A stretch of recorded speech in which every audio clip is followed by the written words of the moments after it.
Standing on the edge of a cliff, realize there must be more to life than this. Reaching for the stars, traveling so far. السلام عليكم وتحية طيبة لكل الإخوان والأخوات المتابعين قناة كريم كسري. مرحبا بكم معايا من جديد. في الفيديو اللي فات الإخوان تكلمتكم على الأخ المغربي اللي كان غادي عطلة للمغرب، وبحكم التفتيش الروتيني العادي لقاو عنده المبلغ أكثر من المبلغ القانوني اللي خصو يدي معاه، والنتيجة هو أن الفلوس مشات له كاملة. ثم كيف ما شفتوا الفيديو يعني كلشي موثق، مع الأسف بحكم أنه مسكين جهل ديال القانون وشنو خصو يدير ما كانش عارف تزرف. في الفيديو ديال اليوم الاخوان في نفس السياق، يعني عنده علاقه يعني بالمهاجرين وبالناس اللي كيكونوا جايين من المغرب وشنو كيكونوا جايبين معاهم. فانا حاولت ما امكن ندير الفيديو الاول باش نوصل الميساج للناس اللي باقيين ما عارفينش هذه القضيه، يعني شحال ديال الفلوس عندي الحق ان نديها معايا باش نكون غادي عطله للمغرب، والا فوت داك الفلوس يعني واش خصني نديكلاري ولا لا. وهادشي هو اللي طرقنا له في الفيديو اللي فات، اللي بغى يرجع له وغادي يطلع لكم هنايا. الموضوع ديال اليوم عاوتاني غادي نهضروا على الناس اللي كيجيو من البلاد وشنو كيجيبوا معاهم وشنو خصهم يتفاداو المشكل باش ان داكشي اللي غادي يجيبوه ما يجيبوش ويضيعوا فيه في اخر المطاف. لان هادشي هذا غادي تشوفوه دابا، غادي نخليكم واحد الفيديو قصير غادي تشوفوا واحد الحاله ديال اخوان مغاربه قداو العطله ديالهم في المغرب وكانوا راجعين لاوروبا، ومع الاسف التفتيش يعني داكشي اللي غادي تشوفوا دابا يعني شيء زعما مؤسف. يعني ديك الحاله هذيك اصلا يعني الانسان الا كان راجع ما خصوش يوصل لديك الكانتيداد، يعني كنقولوا ديك العدد الكبير اللي ديال الكميه الهائله ديال المواد اللي جايبينها من المغرب، بحال اللي زعما هنا ما كاين والو. مع الاسف الانسان كيطمع كيبغي ديك الحوايج يجيبها، ولكن النتيجه ها انتم غادي تشوفوا بعينكم. غادي نخليكم مع الفيديو قصير ومن بعد نكملوا الموضوع ديالنا. No es no. No es cuestión, esto no es un zoco. Esto no es un zoco ni un regateo. Se te ha dejado 2 garrafas, las demás se quedan. Se queda eso, se quedan los lácteos, se queda la miel. Lo siento. Que no regatees más, que por mucho que sigas insistiendo no te lo voy a dejar pasar. Ya está. No, ni próxima, ni esta, ni ninguna. Que no. Que aquí no se negocia, ¿vale? Y con la salud mucho menos. No.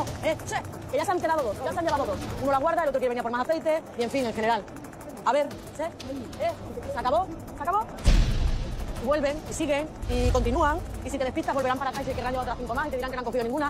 Definitivamente los hombres se han propuesto poner a prueba a los agentes. Venga, circula, coge las cosas y vete, ¿vale? Pero a la hora de recogerlo todo no serán lo que se dice prisa. Uno anda vigilando los movimientos de los agentes, confiando quizá en poder aprovechar un descuido. Seguimos, móntate. Eres pesado, ¿eh? فكما شفتوا الاخوان في الفيديو، يعني هادو واحد اخوان ديالنا مغاربه كانوا عطله في البلاد، ومنين سالوا العطله ديالهم كانوا راجعين بحالهم لاوروبا. ففي الرجوع ديالهم كما شفتوا يعني كانوا يجيبوا واحد الكميه هائله من المواد، منها الزيت، منها العسل، منها الزيتون، منها ريبي، منها مواد اخرى ديال الاكل، بزاف ديال المواد. وكيتبين بان يعني الحاله يعني ناس فاميليا، يعني ماشي بياع شرايه، ولكن الكانتيدا ديال القدر ديال المواد اللي جايبين بها يعني كثروا بزاف اكثر من العدد اللي باين. الاخوان والاخوات، الناس اللي في اوروبا وكيمشيو للبلاد وكيبغيو يرجعوا، راه خصكم ديروا في بالكم واحد القضيه، لان هادشي راه ما كايناش، راه ما بقاش، راه البوليس ما بقاوش طونطوس. يعني هادشي هذا بحث ساله، ما تبقاوش ديروا بحال هاد المسائل هادو. كون متاكد 100% بانك الا مشيتي للبلاد وقضيتي العطله ديالك، كلنا عزيز علينا البلاد وكلنا عزيز علينا المواد ديال المغرب. فعلا الزيت ديال المغرب ما كيجي بحالو، والعسل ديال المغرب ما كيجي بحالو، والزيتون ديال المغرب حتى هو ما كيجي بحالو، الى غير ذلك من المواد. كلشي زين وكلشي كيشهي وكلشي كيحمر. كلنا كنتفقوا على هذه القضيه هذه، لان مازال المواد المنتوجه ديال البلاد بيو مازال طبيعيه الى غير ذلك، احسن من المواد اللي كاينه في اوروبا الاغلبيه كتكون كونجيلي الى غير ذلك. ولكن الاخوان، انت غادي واحد الحاجه يعني مثلا جبتيها بالشوق، يعني اما شاريها او لا عطيها لك العائله او لا جيبها بالشوق وتوصل حتى للديوانه ويديوها لك، راه ما عندها حتى شي معنى الاخوان، ما عندها حتى شي معنى انك غادي تضرب تمر عليها وتجيبها. واحد الحاجه اللي انا في اخر المطاف غادي يديوها لي، لان واحد الحاجه بعدا تفهموا عليها. نتوما كتشوفوا هذا الاخ هذا الطوموبيل عنده بلان غادي تطرطع، الشكل ديال الطوموبيل الرجعه نفس الشكل ديال الطوموبيل ملي كتكون غاديه، يعني حنا كنكونوا غاديين الطوموبيل كتكون مستوكيه بلان، ما فيها مبقى حتى شي خانت خاوي. هو السيد دار نفس المنظر فاش كان راجع. كونوا على يقين لو ان السيد هذا كان واخد واحد العدد قليل من كل حاجه، كانوا غادي يخليوه يفوت، ولكن بما انه كثر من المواد يعني كما شفتوا خلاتو يدي شي قراعي ديال الزيت والعسل، المهم شي حاجه شويه من الحاجه، ولكن الاغلبيه حيدتهم له. علاش؟ لانه هو سماتو يعني بحال اللي داكشي راه كيتشجر فيه، او لا ممكن يكون فيه شي حاجه ماشي هي هذيك، ولا يكون متسمم، او لا ما كيفكروا بهذه الطريقه هذه. ممكن تكون معامله خايبه او لا مزيانه، ما كيهمش، وهذا هو المهم. المهم هما هذا هو خدمتهم وهذا هو القانون ديالهم، هكا كيطبقوهم. غالبا دائما ملي كنكونوا راجعين، ملي كتكون عندنا واحد شويه من الحاجه ما بيناش يعني مخفيه، داكشي ما معيقش، ما كيحيدوا لنا والو. ولكن اون فوا طمع وتزيد وتجي معك الحوايج بزاف، كون اكيد راه غادي تضيع. فبلا ما تعذب راسك تشري العسل بالثمن وفي الاخر يديوها لك، ولا تشري الزيت البلديه بالثمن ويحيدوها لك، او الزيتون او اي ماده من المواد اللي هي غاليه اللي هي عزيزه عليك ديال البلاد، اللي ما لقيتيش بحال هنايا، اللي في اخر المطاف غادي تجيبها وغادي ديوها لك في الديوانه ديال اسبانيا.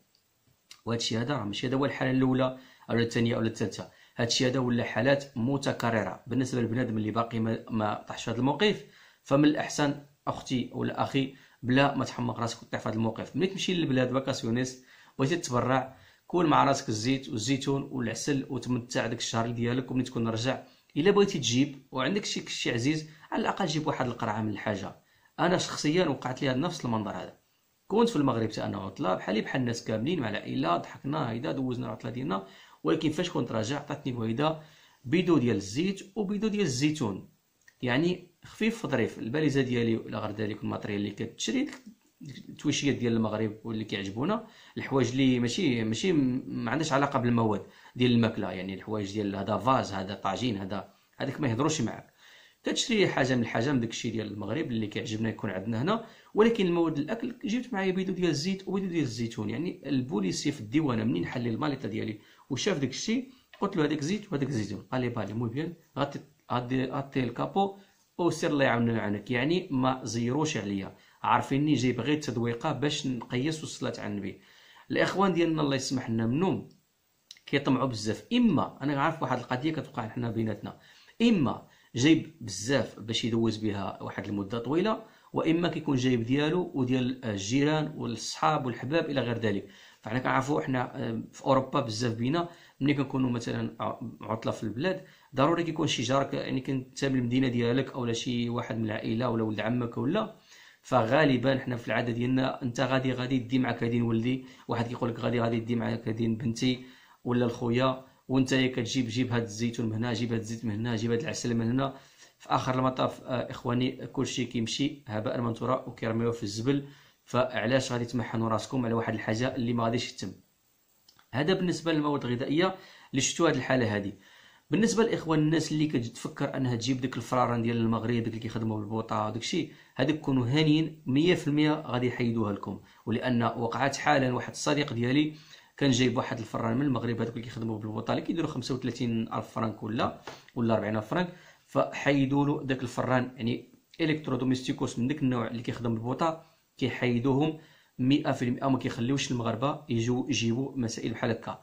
المسائل اللي متعلقه بحال هكا بحال الفران والمسائل اللي متعلقه بهذا الشيء راه كيحيدوها.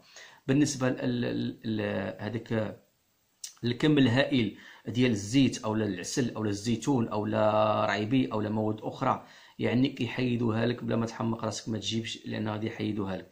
كون متاكد 100%. كاين واحد المغربي اخر يعني تعرض واحد الحاله، كان جاي معاه بزاف، هذاك اصلا جاي فرغونيطه جاي فيها بزاف ديال الدلاح وبزاف ديال البصله والى غير ذلك، وشافوا قال لهم في غادي، قال لهم غادي به لداري. يعني باين داكشي ما غاديش يبيه لدارك، باين داكشي غادي تبيع وتشري فيه، اولا غادي دير شي بيزنس. يعني ماشي مساله ديال غادي ندوق اولا غادي ناكل اولا غادي نعطي شي واحد ولا نو. وعاد انت ما عندك لا ديكلاراسيون ديال لامبريسا، ما عندك لا شركه ديال الاستيراد والتصدير لا والو، يعني غير جايبو صافي. فالنصيحه للاخوان المهاجرين بحال هاد الحالات هادو تفادوها، لانهما الديوانه ما بقاتش كترحم. الديوانه ولات كتزير بزاف على قبل مازال كانت شويه ديال التسامح، دابا ولاو كيزيروا بزاف في هاد المسائل اللي متعلقه بالمواد الغذائيه اولا المسائل ديال الكترودوميستيكوس، يعني من الفرارن الى غير ذلك. فهاد المسائل هادو كون هاني باللي غادي يحيدوها لك 100% بلا ما تخسر فلوسك فيها وبلا ما تحمق الراس ديالك وتجي ورميوها لك في الزبل وانت يعني واحد الحاجه جيبها بالشوق.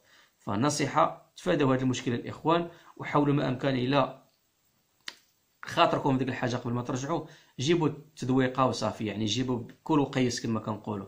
هذا هو الميساج اللي بغيت نوصل من هذا الفيديو هذا، اللي وثقت لكم هذه الحاله ديال الاخ المغربي اللي ضاع في هذا البرودكتوس اللي كان جايب.